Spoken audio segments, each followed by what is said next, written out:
सकाळ खाଇବା कौन करियो सकाळे पालंग गुड़ा आनी पालंग अच्छी कौन करदे पालंग रोटे पालंग पालंग की खाइबो पालंग करदे रोटे बढ़िया जिनसटे जानी परिबुनी पालंग पड़छ सेते तो करा देखिया कौन केते टेस्ट लागुछ।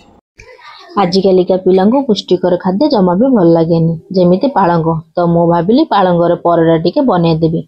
पालंग को भल से धोई अदा बीटरूट दे भल से बाटी नेली जेमिति टिके भी खदड़ा न रहइबो। एबे गोटे जगह 1.5 बाटी अटा 1.5 चामच मांडिया टिके लूण दे भल से गोलाई नहीं सेतरे बटा होइथिया पालंग को दे माखी नेली। हमर रुटी हो परोटा हो कि पूरी हो सबुतरे मांडियाटा पड़िबा मैंडेटरी आपण चाहिले याकू स्किप मध्य करि परिबे। एबे 5 ରୁ 10 मिनिट ताकू टिके नरम होवा पई छाडी देबा। टिके समय गला परे रोटी गोला काटी जेमिति परोटा करा जाय आमे सेमिति ताकू बेलिबा।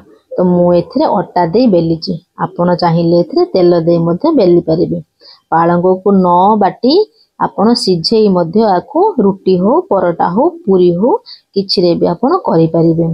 एहा पर जेमिति आमे तावा रे नॉर्मल परोटा करंती सेमिति आमे करिबा। एपट सेपट टिके सेकिबा बेसी सेकिबानी एटा टिके बेसी कळा न पकेई नॉर्मल मीडियम आंच रे टिके भल से सेकी देबा।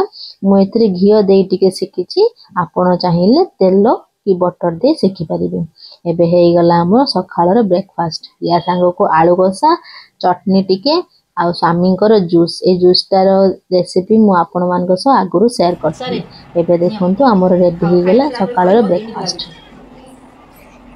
वीडियोटी भल लगितले लाइक ता निहाती करिवे आ सब्सक्राइब करिया को जमा भी भूलिबे नाही।